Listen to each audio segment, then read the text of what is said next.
Good morning everyone! Welcome back to our channel, Kurt Ashing Adventure. And we are now going to another adventure of our family. We are going to Maharlika, Pilipinas, Alfonso. It's in Alfonso, Cavite. Okay, let's go!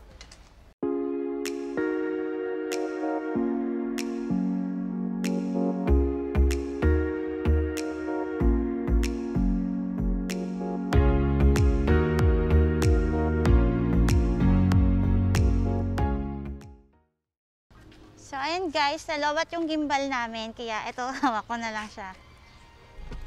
Okay, let's go. Mag-drive na tayo papunta sa Maharlika Hotel.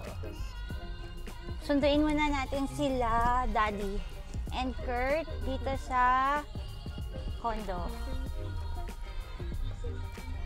Ayan. I'm driving IDK right now. Actually, I'm still learning to drive, pero hindi pa ako nakapag-drive outside the condo. So, there. Hey guys! We are on the road. Nandito na kami sa expressway. Apparently, nag-breakfast lang kami sa road. Nag-Jollibee drive-thru and then kumain lang sa car. Then, ang ETA namin to Maharlika, Pilipinas, Alfonso is at 11:04. So, I think umalis kami mga past 9 o'clock. Mga 2 hours yung drive going there. Hindi naman masyadong traffic since it's a Sunday. Okay naman yung flow ng traffic dito sa SLEX. Okay, I'll show you Kurt. I'll show you the road.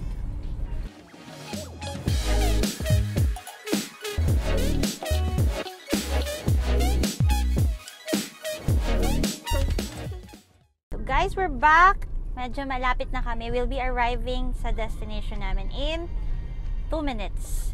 So, nandito na kami sa Alfonso, Cavite. We're just looking kung nasa na yung hotel na pupuntahan namin. Pero sabi ni Waze, it's just 1 minute. 1 minute upon arrival. So guys, ito nakita na namin yung entrance ng Maharlika, Pilipinas. Andiyan si Pacquiao. Si Pacquiao yung endorser nila. Ayan, wait lang. Tatawid lang kami. Daming sasakyan. Actually, Sunday kasi ngayon. So, apparently, yung mga nag-weekend dito sa Tagaytay, bababa na sila kami. Paakyat pa lang. Ito na ang entrance ng Maharlika, Pilipinas. Here you go. Ayan. Entrance na tayo, guys. Hi, guys! Andito na kami sa Maharlika, Pilipinas, Alfonso. So, hinahanap namin ngayon kung saan yung lobby nila para makapag-check in. I think ito yun. Let's go here.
Nagsiserve sila ng lunch, dinner, saka breakfast or merienda. And apparently, this restaurant opens in October 2020 lang. So, bagong-bago lang siya. And then, itong resort mismo is nag-open lang this year. So, nasa top opening pa tong resort nila. Yan. So guys, ito naka-serve na yung food namin. We ordered yung platter nila na grilled. Tapos, 2 platter of rice and then yung bulalo. Sobrang tagal lang ng serving talaga. Almost an hour kami nag-antay. And then, ang hindi pa maganda dito is when we saw yung nagpe-prepare ng food, hindi sila nakamask. Dapat kasi it's a protocol, diba? Health protocol yan ng government na nakamask lahat. Lalo na yung nagpe-prepare ng food. Kahit walang pandemic, dapat may mask yung nasa kitchen or hairnet man lang. Pero sa kanila walang ganon. So, it's really disappointing kasi etong restaurant nila bago lang daw. Magaganda yung reviews pero I think kulang sila sa pagsunod sa health protocol. So yun, tikman natin yung food nila kung masarap. Okay, let's eat! Kain tayo!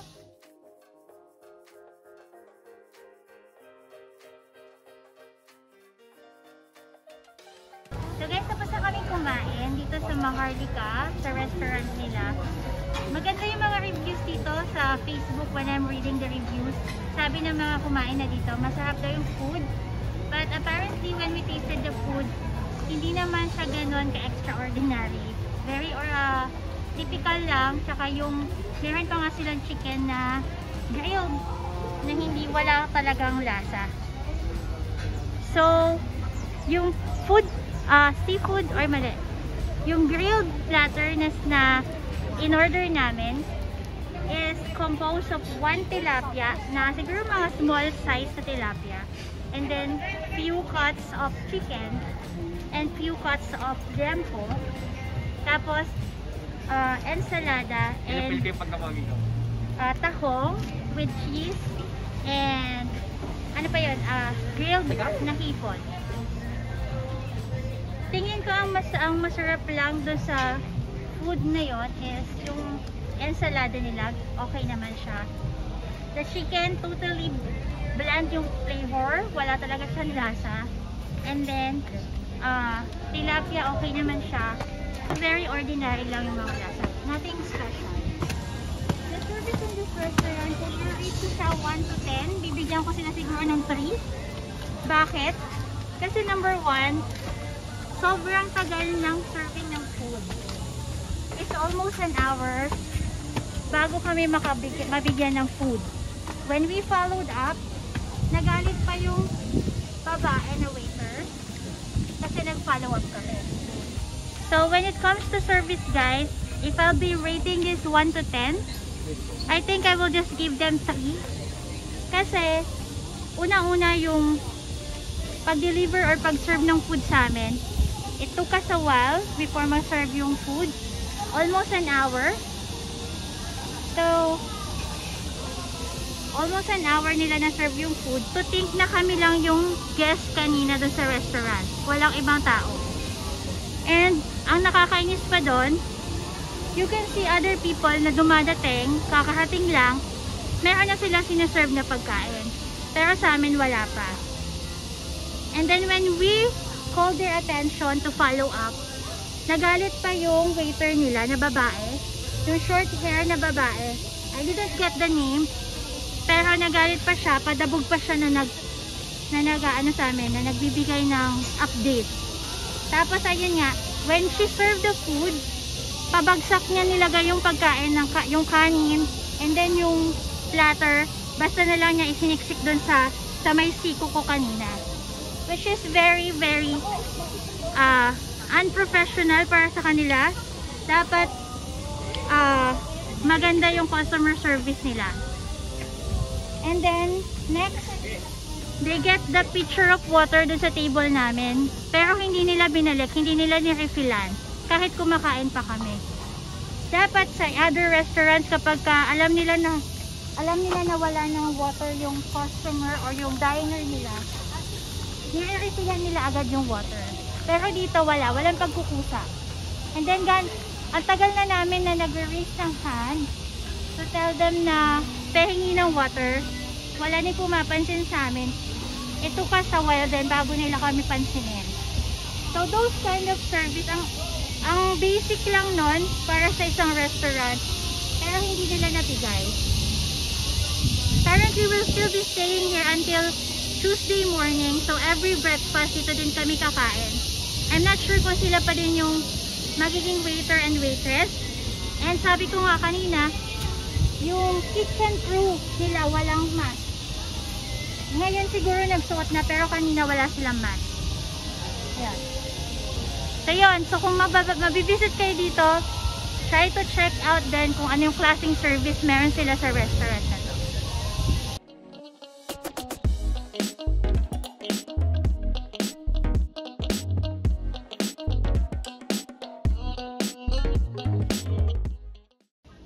So guys, welcome to our room. This is the family suite room with aircon. Meron din sila kasi mga rooms dito na walang aircon. So, eto siya. Ang pangalan niya ng room namin ay Luzon 7. Ayan. So, let's explore ano nasa loob ng family suite nila.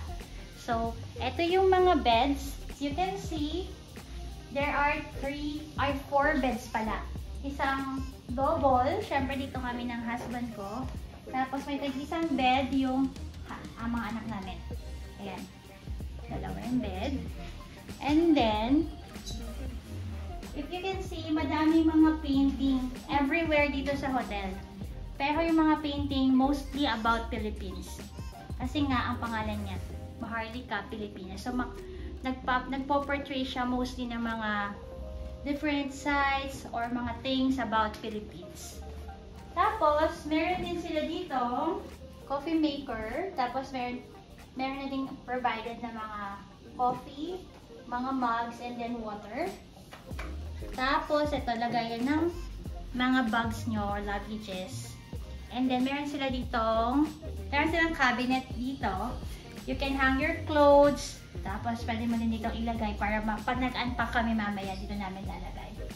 Then, dito naman yung bathroom. If you can see, meron din silang provided na mga toothbrush. Ito. And then, meron ding soap and shampoo. Naka-sachet. Yan. Then, yung toilet, yung sink, and shower area. Ito yung shower area. May hot and cold na din na shower. Pero, kakapasok lang namin, you can see wet yung floor. Hindi magandang tingnan kung ganito yung floor nila kasi dapat na-dry na nila before mag-check-in yung another guest para tingin mo talaga malinis. And if you can see the mirror dito din, madumi din yung mirror nila. And even the sink, madumi yung sink nila. And then etong rug, basang-basa yung rug. Tatawag na lang ako later para papalitan yan kasi hindi maganda na basa yung rug agad pagpasok mo pa lang sa hotel room. And then, eto yung isa pa, meron nitong veranda area. Dito sa veranda, wala naman masyadong view kasi nasa baba siya. Pero at least makakalanghap ka ng fresh air if you want. Tapos, yan, meron ding chair sa gilid para if you want lang na mag-unwind dito, pwede naman. So, dito yung window. And if you can see, may glass siya pero meron ding screen yung window para hindi siguro pumasok yung mga insects pagka gusto mong buksan para pumasok yung hangin. And then, meron din silang provided na lampshade. Eto.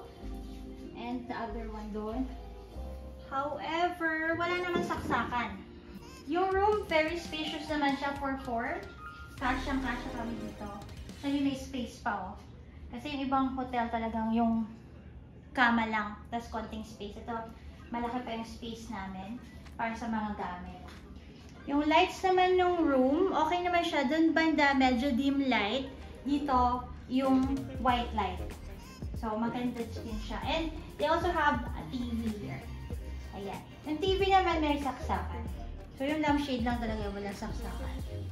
Yun. I think there are only 2 sockets inside. Medyo kulang sa amin yung sockets kasi meron kaming mga gadgets that we need to charge. So guys, upon check-in, although sabi ng hotel, sinanitize naman nila yung room, Pero just to make sure, we also have our own sanitizing wireless charge nano blue light nebulizer. Ayan, sinasanitize din namin yung mga area na pwede naming hawakan para just to make sure na safe kami dun sa pagstay namin dito. And aside from that, we also have our, of course, our Young Living Oil.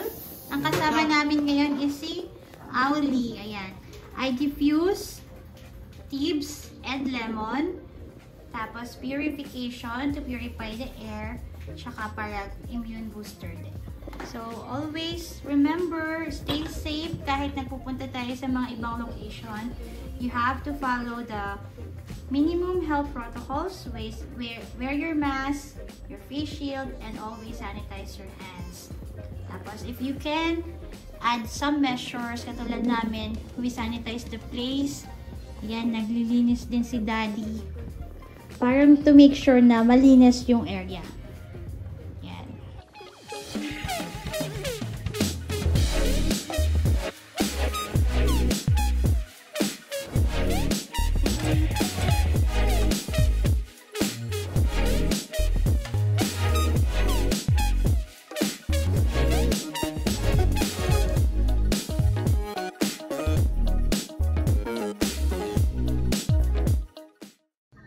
So guys, just the time check, almost 10 o'clock na today. We are still here at Maharlika, Pilipinas, Alfonso. And just to give you an update about our stay here. So after my vlog kanina nung entrance namin dito sa hotel, apparently, we noticed na madaming mga cleanliness issue dito sa room namin. Aside from the sa dirty yung bathroom, yung floor din nila sobrang dumi. And then madami pa ding confetti sa floor nung natitingnan namin. Even sa gilid ng kama, may mga confetti. So, aside from that, dun sa restaurant din nila, very disappointing yung experience namin. Kaya, we decided to cut short our stay. But apparently, because of those disappointments, hindi na namin tutuloy yung another day in staying here in their hotel. Aside from that, when I checked with them kasi online, sabi nila meron silang wifi. Pero, nung nandito na kami sa room, etong room lang namin yung may wifi. Kasi I'm with my sister and brother. Meron silang sarili nilang room. Pero yung room nila, hindi nakaka-access dun sa wifi. So, my brother kasi needs wifi para sa work niya. So, hindi din mag-workout dahil wala ngang wifi sa room nila. So, yun, isa pang problem. Ang mga staff dito, very cooperative naman, very helpful. Lalo na yung dun sa, sa lobby area. At saka yung, yung nag-a-assist dito sa mga room.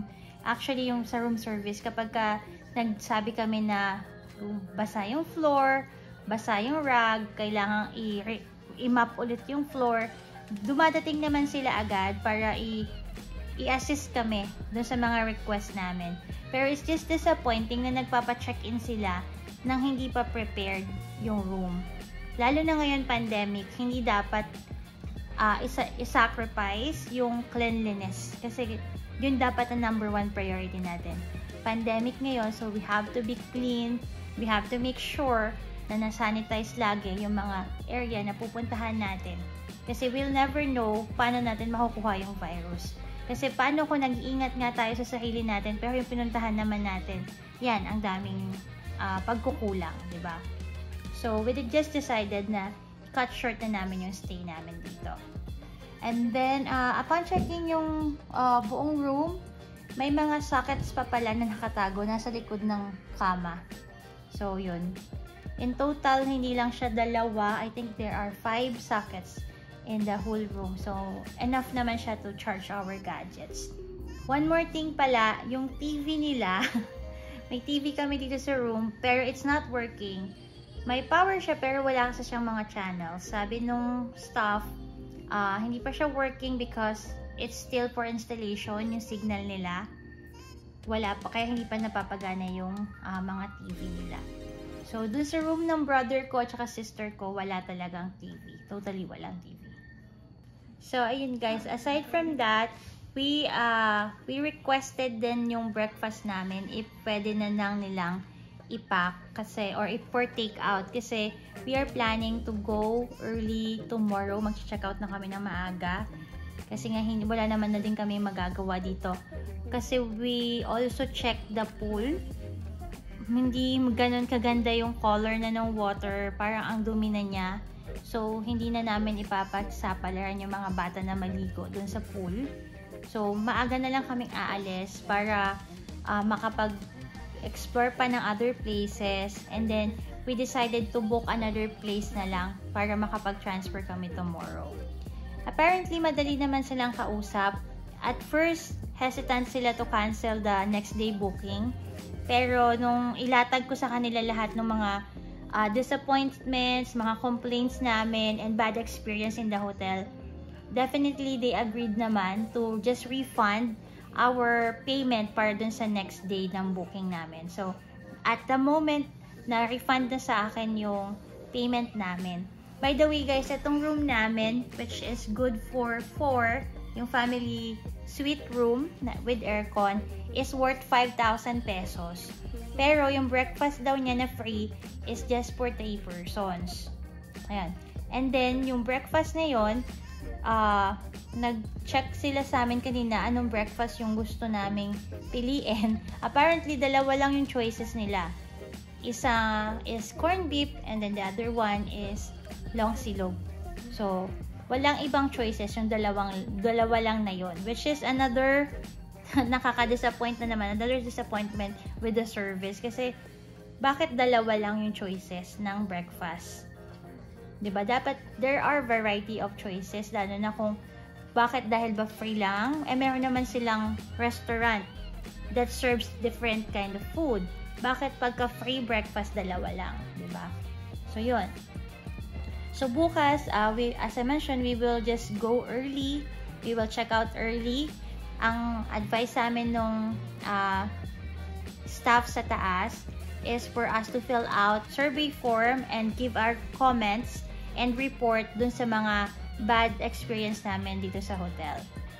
Sana ma-improve nila by giving that comment to them. I really hope na mas ma-improve nila yung amenities nila, cleanliness, and of course the restaurant din nila. Yun. When it comes to staffs, as I mentioned, very helpful yung mga staff dito sa hotel.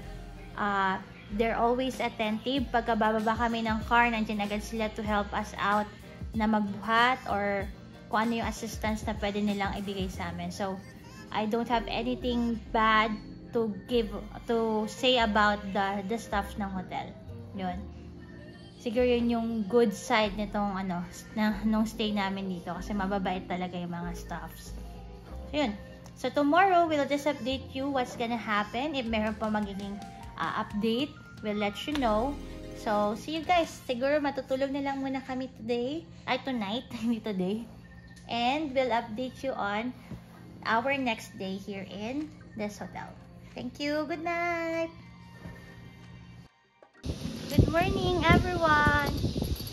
We are now going sa view deck nila. Tingnan natin kung makita pa natin yung sunrise. Pero mukhang nag-sunrise na kasi maliwanag na.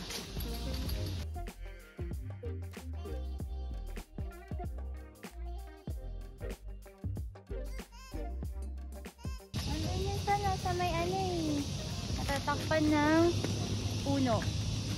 Try natin dito. Ang ganda dito sa view deck kasi mataas siya.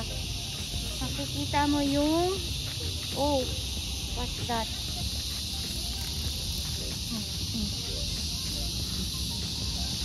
Yan yung view niya. Mataas, maganda yung view. Although hindi mo naman makikita si Taal. Makita mo lang yung mga bahay saka mga bundok. So, dito sa view deck, makikita nyo din yung sunrise. Mas maganda if mas maaga kayong pumunta dito para makita nyo talaga yung paglitaw ng araw. Kasi kami, medyo late na kami nakababa. Almost 6 AM na. Maaga kasi nagsa-sunrise ngayon since summertime. So, aside from that, meron din sila nilang Enchanted Garden.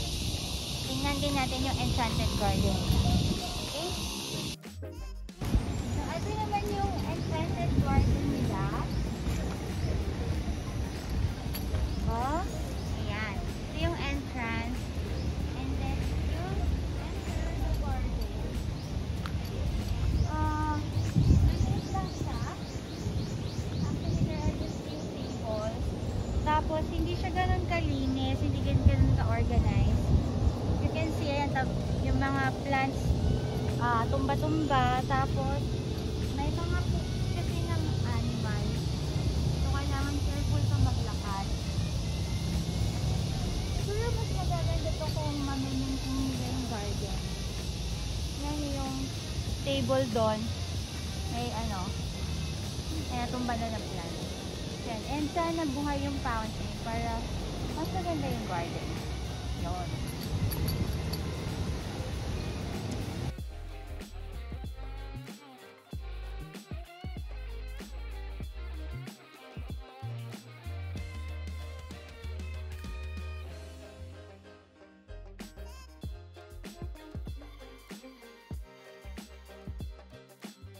Hi guys! So eto na, nakapag-check out na kami dito sa Maharlika, Pilipinas, Alfonso Hotel. So apparently they apologize after mag-check out na ako. They apologize about the bad service and bad experiences that we had in their hotel and in restaurant. And they even asked me to write the statement about what happened dun sa restaurant yesterday. And they deeply apologize about that. So, na-appreciate naman namin yung sincerity ng mga staff in asking for sorry dahil doon sa mga experiences na yon. And then, we had our breakfast. Apparently, sabi nila kagabi, yun lang, meron na naman miscommunication this morning. Sabi nila kagabi, we can have our breakfast take out. Kasi nga, ang plan namin is to go out na or to check out early. Pero nung kikiklaim na namin yung breakfast, ang sabi na naman, hindi daw pala pwedeng i-take out kasi complimentary breakfast kailangan dun lang sa restaurant kainin. So, we dined in na naman for the breakfast. Yung sa aming apat ng husband ko and sa mga anak ko, na-serve naman siya agad. Pero dun sa sister ko and sa brother ko, medyo matagal na naman yung serving. Tapos, in terms of the food quality ng breakfast nila, ng complimentary breakfast, okay naman. Medyo malamig nga lang nung sinerve na sa amin. Kung tutuusin, longganisa lang naman yon, fried rice and corned beef. Pero hindi pa nila na iserve ng mainit. And then yung sa mga kapatid ko nga, umabot pa na almost an hour na naman just to wait for the serving.